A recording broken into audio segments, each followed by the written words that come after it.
नजर डालते हैं दिलचस्प और मालूमाती खबरों पर। आपको बताएं, खैबर पख्तूनख्वा की तहसील कोतिल में मरकजी बाजार से 2 किलोमीटर के फासले पर वाक़या चार बाग में पहाड़ों के बीच एक खूबसूरत आबशार एसी गट से है, जिसे देखने मुल्क भर से लोग आते हैं। गट पश्तो जुबान का लफ्ज़ है जो बड़े पत्थर को कहा जाता है। दो चट्टानों के बीच लैंड स्लाइडिंग की वजह से बड़ा पत्थर फंस गया था, जिस पर चश्मे से पानी आकर गिरता है। तंग वादी में गिरते पानी की ठंडक की वजह से उसे एसी गट का नाम दिया गया।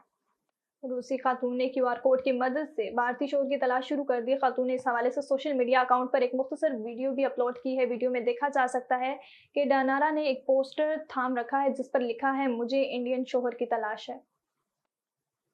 फ्रांस में एक शख्स पर इल्जाम है कि उसने तेज रफ्तारी पर भारी जुर्माने से बचने के लिए अपने पोर्शे स्पोर्ट्स कार का रंग तब्दील कर दिया। मुलजिम ने पुलिस की जानिब से रोके जाने के लिए दिए गए इशारे के बावजूद गाड़ी नहीं रोकी थी। वाज़ेह रहे कि इस माह की 2 तारीख को फ्रांसीसी पुलिस ने एक स्पीड लाडर की मदद से एक कार सवार को 188 किलोमीटर फी घंटा की रफ्तार से कार चलाने पर रोका था। हालांकि उस मकाम पर स्पीड की हद 80 किलोमीटर फी घंटा थी।